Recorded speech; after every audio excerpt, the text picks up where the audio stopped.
Did you know that the average Japanese motorcycle stays on the road for over 13 years, while American motorcycles get traded in at just 8 years? Here's what nobody tells you. It's not because Japanese bikes are built better. They're the exact same models, same factories, same parts. The difference is how they're driven and maintained. Today, I'm going to share 13 Japanese habits that push bikes past 200,000 miles with minimal repairs. Habits that most American drivers completely ignore. These aren't secrets, they're discipline. And by the end of this video, you'll understand why Japanese drivers get 300,000 miles from motorcycles that Americans throw away at 100,000.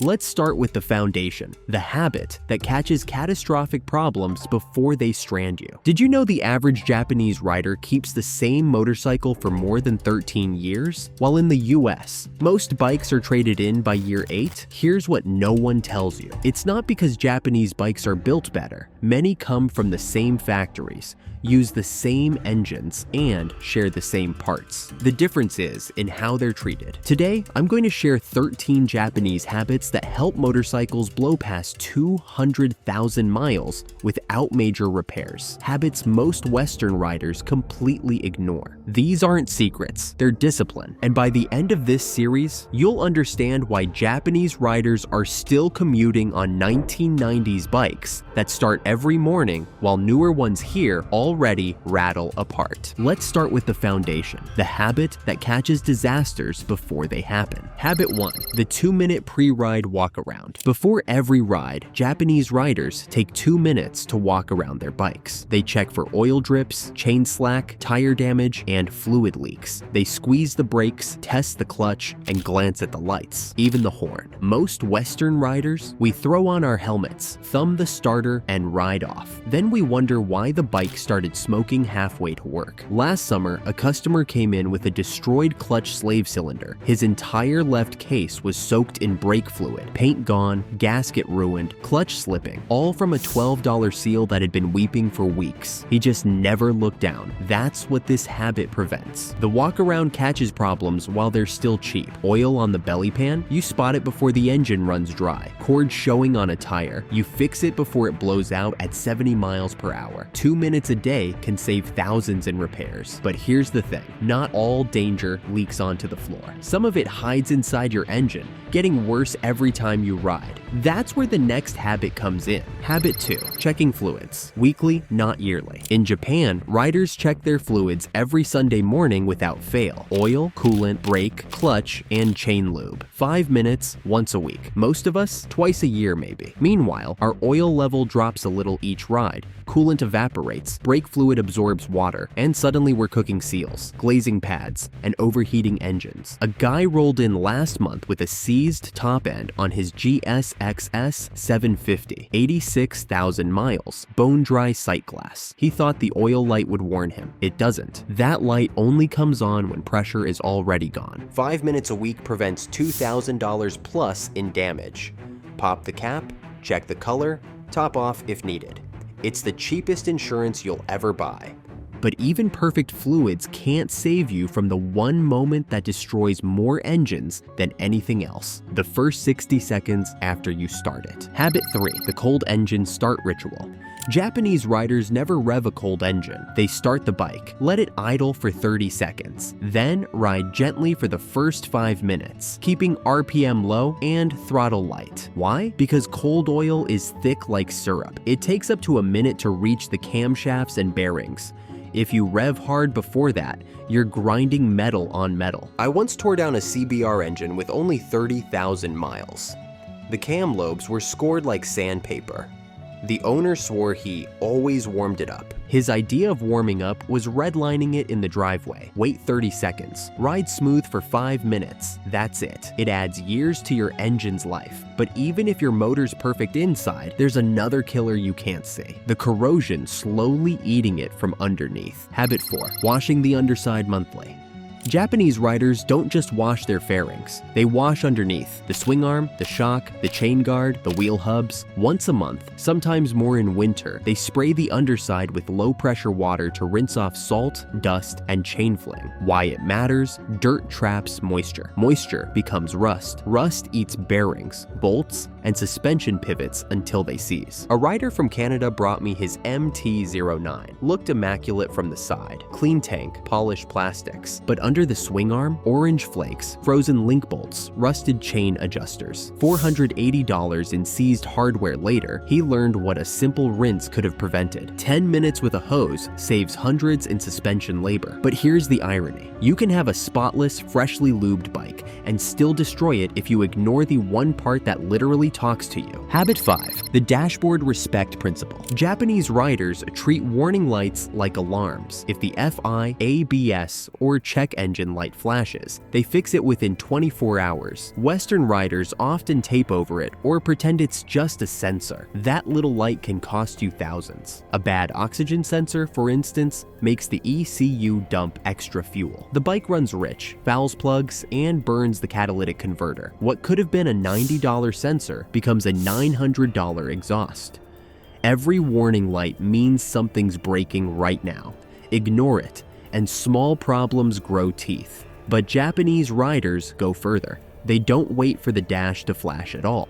They replace parts before they fail. If one of these already saved you money, drop a comment with your bike model and mileage. I'll feature the most common examples and show how to extend them past 200,000 miles in the next part. Habit 6. Replacing parts on schedule, not on failure. Japanese riders replace parts because the manual says to, not because they broke. Chains, brake pads, coolant, valve checks, wheel bearings, all done by mileage, not emergency. Here in the West, we ride until something squeals, leaks, or snaps. A rider once came in with a shredded timing chain on his CB 500X at 74,000 miles. The manual called for inspection at 50,000. One skipped check turned into bent valves, scored pistons, and a $1,400 bill. Scheduled parts keep the rest of the machine young. A new chain saves sprockets. Fresh coolant saves seals. Clean brake fluid saves calipers. Maintenance is compound interest for machines. The earlier you invest, the more miles you earn. Replacing on schedule isn't boring, it's brilliant. Because when you stop breakdowns before they start, you also stop heat from killing what's inside. You've protected your bike from wear. Now learn the one ritual that protects it from heat itself. Habit 7. The cool down period.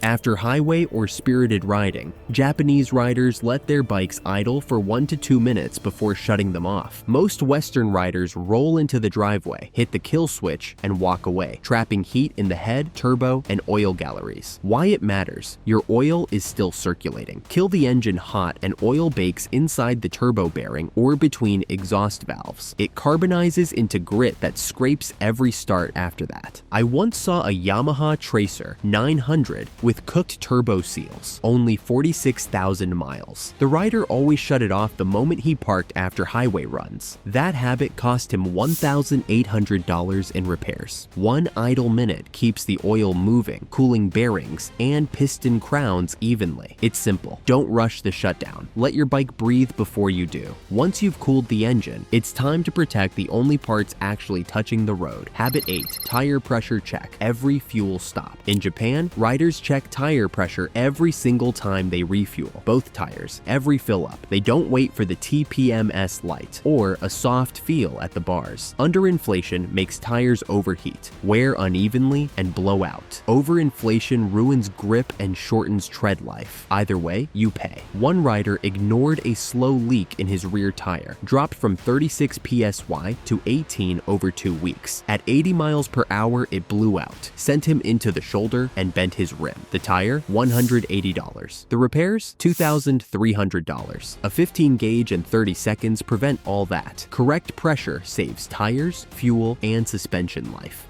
After each fill-up, make it muscle memory. Check both tires, adjust, ride. Because even perfect tires can't save you if you're pressing the wrong pedals. This one's small, but it quietly destroys brakes, clutches, and wallets 4 times faster than you'd believe. Habit 9. The half-clutch habit and how it destroys your bike. Japanese riders have a saying, if you smell it, you've already spent it. They're talking about the burnt clutch smell that tells you one thing: too much time riding the friction zone. In Japan, riders treat the clutch like a switch. Engage, disengage, done. Here, too many riders hold it halfway, creeping through traffic, balancing at lights, or slipping on every slow corner. That just a little bite habit feels harmless, but every second you spend halfway in melts the friction plates and cooks the springs. I once tore down a Ninja 650 clutch that looked like it had 80,000 miles. The odometer, 22,000. The rider commuted through stop-and-go traffic, feathering the lever the whole way. The smell he thought was normal was $350 in clutch plates turning to dust. Full pull in, full release out. No half measures. Use the clutch like a tool, not a crutch. At slow speeds, control with throttle and rear brake instead of clutch slip. It keeps your oil clean, your clutch cool, and your wallet closed. Keep that in mind next time you filter through traffic. You'll glide smoother and save your clutch for the miles that matter. Now that your lever hand is fixed, it's time to learn how your throttle and brakes decide how long your transmission lives. Smooth inputs mean long life. Let's talk about that next. Habit 10. Smooth acceleration and braking. Japanese riders ride like their throttle cables are made of glass. Every movement, gas or brake, is deliberate, fluid, and calm. Western riders, we yank, stab, and jam. Hard throttle, hard brake, repeat. That constant violence sends shock through chains, clutches, and gears every ride. 2 dispatch riders once shared identical Yamaha MT-07s. Same route, same mileage. After 180,000 kilometers, one still had its original clutch and gearbox. The other, third clutch, second chain kit, warped rotors. The difference was throttle control. One treated the bike like a machine, the other like a video game. Ride like there's an egg under your wrist. Feed throttle, not stab it. Anticipate red lights instead of attacking them. It's not slower, it's smarter, because smooth riders don't just save parts, they save money and composure. And that calm mindset flows straight into the next habit, which saves even more fuel and wear than you'd think. The next one takes 5 minutes, costs nothing, and instantly makes your bike ride younger. Habit 11. Lighten the load. Japanese riders treat weight like an enemy. They empty top boxes weekly, remove unused racks, and ditch old tools and junk. Most of us carry everything we've ever owned: spare jackets, empty bottles, half a toolkit, maybe yesterday's lunchbox. Without realizing, we're hauling 20 extra kilos. That's free stress on shocks, brakes, and tires every single mile. Every 10 kilos cuts range by 1 to 2% and load suspension bushings by 5 to 8%. One commuter I knew rode year-round with a full top box of stuff he never touched. His chain adjusters were bottomed out at 25,000 miles, shocks sagged 15 millimeters low, and the rear tire wore square. Strip the weight. Empty panniers once a month. Remove racks when you're not touring. Your bike will corner lighter, stop shorter, and drink less fuel. And once your load is light, it's time to protect what holds the whole machine still. The thing most riders forget every single day. The next ritual costs 2 seconds and saves transmissions from destruction. Habit 12. The parking brake ritual.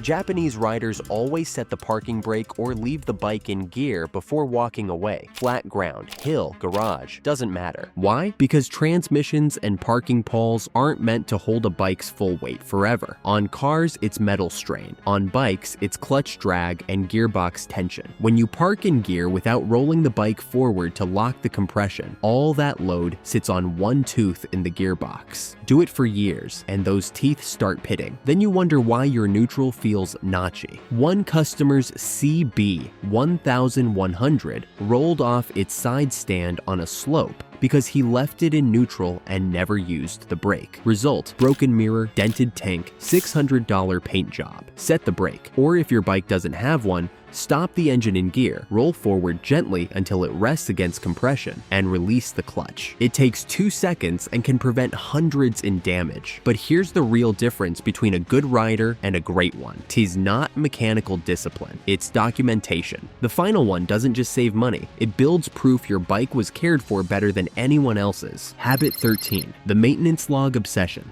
Every Japanese rider I've met keeps a small notebook or spreadsheet. Odometer, date, oil type, chain lube, tire brand.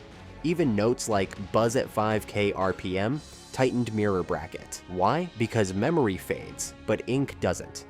Patterns appear long before failures do. If your fuel mileage dips or your oil top-ups increase, you see it coming. One owner sold his 2010 VFR 800 for $2,400 more than average because he handed over a binder thicker than the service manual. Receipts, intervals, torque notes, even plug part numbers. The buyer didn't hesitate. He knew that bike would run another 100,000 miles without surprise. Start simple. Jot down mileage at each fill-up, fluid change, and part replacement. Or keep a note app log. It takes seconds and saves hours of guessing later. Because the riders who record everything aren't just lucky, they're methodical. They don't wait for problems. They track them before they exist. If you're serious about pushing your motorcycle past 200,000 miles, hit subscribe and stay ahead of the failures that cost everyone else a fortune.